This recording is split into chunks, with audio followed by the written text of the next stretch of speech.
Bonjour à tous, on commence cette revue de presse avec les 16 qualifiés pour les 16e de finale de la Ligue des Champions.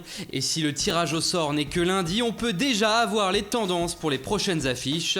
Les premiers de leur poule rencontreront les deuxièmes. On peut voir notamment que le PSG pourrait faire face au Real Madrid, à la Juventus ou à Chelsea par exemple. Hier soir, c'était donc les derniers matchs de poule et en Angleterre, Liverpool a cartonné. Les Reds ont enfilé 7 buts au Spartak Moscou avec un triplé de Philippe Coutinho. Le Manchester City de Pep Guardiola s'incline pour la première fois depuis le mois d'avril. Défaite 2-1 contre le Shakhtar. De mauvais augure avant le derby de Manchester dimanche. D'ailleurs, les Red Devils ont déjà lancé les hostilités en refusant l'accès aux caméras du club rival dans l'enceinte d'Old Trafford. C'est une information du Times. L'équipe de Pep Guardiola est suivie depuis le début de la saison par une équipe de caméramans dans le cadre d'un documentaire. Mais pour ce derby sous haute tension, il n'y aura a priori pas d'image.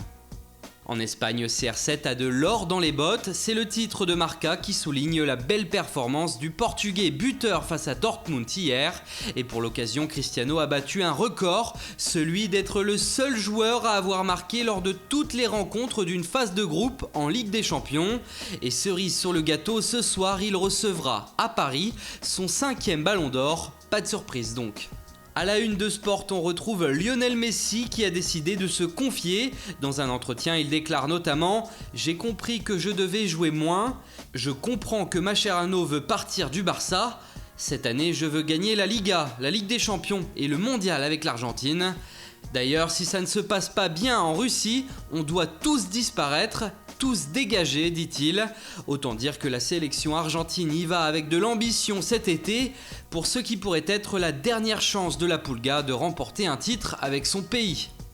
En Italie, la Gazzetta dello Sport annonce une très mauvaise nouvelle aux Milanais. L'UEFA doit se réunir avec les dirigeants rossoneri aujourd'hui afin de valider ou non le projet des nouveaux propriétaires. Et selon le quotidien, ce serait un non catégorique qui attendrait les Milanais avec de fortes sanctions à venir.